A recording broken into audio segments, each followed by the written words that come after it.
Welcome to Coruzant Technologies, home of the Digital Executive Podcast. Welcome to the Digital Executive. Today's guest is Dan McManus. Dan McManus is the CEO of Evosus Software. His experience and passion can be summed up in one word: growth. More specifically, Dan's experience is helping technologies companies grow. He's doing exactly that with Evosus, as they're now the top business software program in North America for swimming pool, hot tub, and hearth industries. Dan has an MBA from NYU's Stern School of Business and lives in Vancouver, Washington. Well, good afternoon, Dan. Welcome to the show. Hi, thanks for having me. Awesome, Dan. This is exciting. Glad to have you on today. I know you're hailing from the West Coast, and I'm glad that you were able to make some time to jump on. Dan, you've got quite the background in marketing, leadership, and now the CEO for Evosus. Could you share with our audience what drives you and what has contributed to your success? Oh, thank you. That's very kind. I would say in terms of what drives me, it would be a passion to help people. You know, everything that we do here at Evosus and everything that I've really designed my life around is around helping. In fact, we've taken it to the point where in our company, one of our 4 tenets that we have is, how can I help? So if you sort of start with that, how can I help, whether it be individuals or what we do every day is we focus on helping businesses streamline and grow, that puts you in a really positive place. And so we try to start and end there every day. And yeah, that's the driving force. Amazing. Thank you for sharing that. I think that's important, especially in these trying and challenging times with COVID, and everybody is worrying about uncertainty, of course. So thanks for sharing. And Dan, as you know, everybody globally, I think this is a great segue. Everybody's had to make these major shifts to adapt to this new normal in the pandemic. Could you share with us what you're doing to help your organization stay relevant in this economy? Yeah, it has been quite a year here in 2020. And, you know, not unlike many companies out there, we've had to make the shift to going digital. So, you know, we used to go to a lot of trade events and trade shows, and those have really gone to a virtual format. And so, of course, we're participating in those. Beyond that, what we did was we were headed in the direction of shifting our marketing dollars from, say, traditional trade shows to digital. But we decided to take it a step further. So as the pandemic was hitting and times were changing, we decided to build out a studio in our headquarters. And our new cloud product is called Lou. So we lovingly call our new studio Lou Studio. And it's pretty cool. We've actually got a retail station. We took a van. We bought a 1996 Dodge Ram van and we sliced it in half and welded it. And that became our service area. We have a back office area. So we customized this studio to meet the needs of our target audience. And it's our commitment to say, yeah, 2020 is a shift year, right? It's a pivot year where everything's shifting to digital, and we're going to adapt that full on. That's been the biggest thing. I would say that secondarily, the other shift would be to remote work. We were in a fortunate position where, you know, we have about 40 employees, and so we can do most of our work by phone and video. But I would say that the thing that we learned through this time was, do not underestimate the need for basic training, especially for video and audio training, so that you can hold events, you can hold meetings in that format. As long as you do that training, I think you can adapt well. Thanks for sharing those 2 items. I think that's very creative and innovative of you and your team thinking outside the box to adapt to this new normal. So thanks for sharing that. And Dan, just the big question that I like to ask is, are you leveraging any new or emerging technologies either in your business or your tech stack? And if not, maybe it's a particular app that's useful you could share with our audience.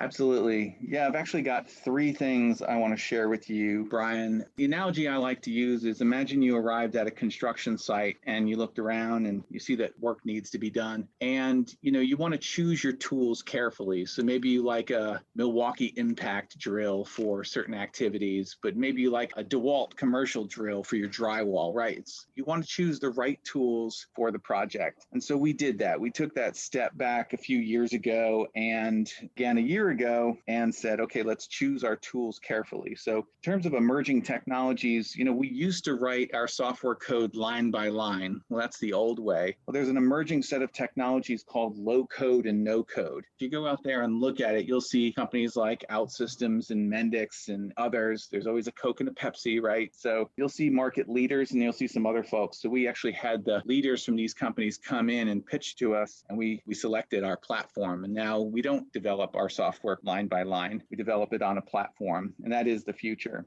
And then in terms of mobile, we did the same thing. And we said, well, we could go with this platform that we chose and build out our mobile apps, but we didn't. We ended up going with Google Flutter because it is the best for speed, for performance, for user experience, and for what we are looking for. We carefully chose that tool. And then finally, specific to marketing and communication, we've tried many platforms and tools, everything from your mass email providers to your Salesforce type CRM. And where we netted out was with HubSpot. Big HubSpot fan. They're a growing company out of Massachusetts. And what I like about HubSpot is it's not a bloated CRM system. It allows you to very quickly get in, build. We actually host our website on the platform. Leads come into our website. We geographically route those leads to our sales representatives, and then you can push folks right into a drip campaign stream. So that's a tool that I highly recommend. It's worked really well for us. That's awesome. I appreciate you sharing those 3 items. I think that's going to be very relevant with the folks on my audience. We have a lot of tech CEOs down to technologists that listen to this. And so I think those were great shares. So thanks again, Dan. Fantastic. So Dan, last question, and this is big from my audience perspective. They want to know about Dan McManus. Can you share something from your career experience that would be helpful for those looking to grow their career in either marketing or leadership? Yeah, this is probably the toughest question you've asked because it really forces me to reflect on what's worked. And we all go through stages of our career where certain things were successful and certain things we look back and say, wish I could have done that better. I will say that 3 things come to mind. One is preparation. And so I know that for me personally, getting a master's degree was agonizingly painful, but I did it and got through that program and it has served me well. So all that preparation. I would say that an opportunistic mentality has served me well. So the more you can have that sort of entrepreneurial, hungry, always looking for the next thing tends to serve you well. And as I think back, that paradigm, that psychology is a positive thing. And the third thing might surprise you, might surprise your listeners a little bit. And I call it, let it come to you. You've done the work. Maybe you've gotten your degree. You've done your preparation. You've gone out there sort of looking for opportunity. You've done your research. Ultimately, what I've found, Brian, is that opportunity will find you. It will come knocking on your door, meaning that let's say I'm a small business and I've put myself out there on all the major online directories and I've done the blocking and tackling that I fundamentally believe. Well, keep going, keep pushing, and trust me, the right opportunities will come knocking at your door, and execute well. Thank you for sharing that, Dan. I think that's really important and also helpful for those folks that are starting out in their career thinking that they can go out and start a big billion-dollar company. So I think that's very helpful for that particular segment of the audience, if not everybody. So thanks again. And Dan, I just want to thank you. It was a pleasure having you on today, and I look forward to speaking with you real soon. Thank you so much, Brian. We'll talk soon. Bye for now.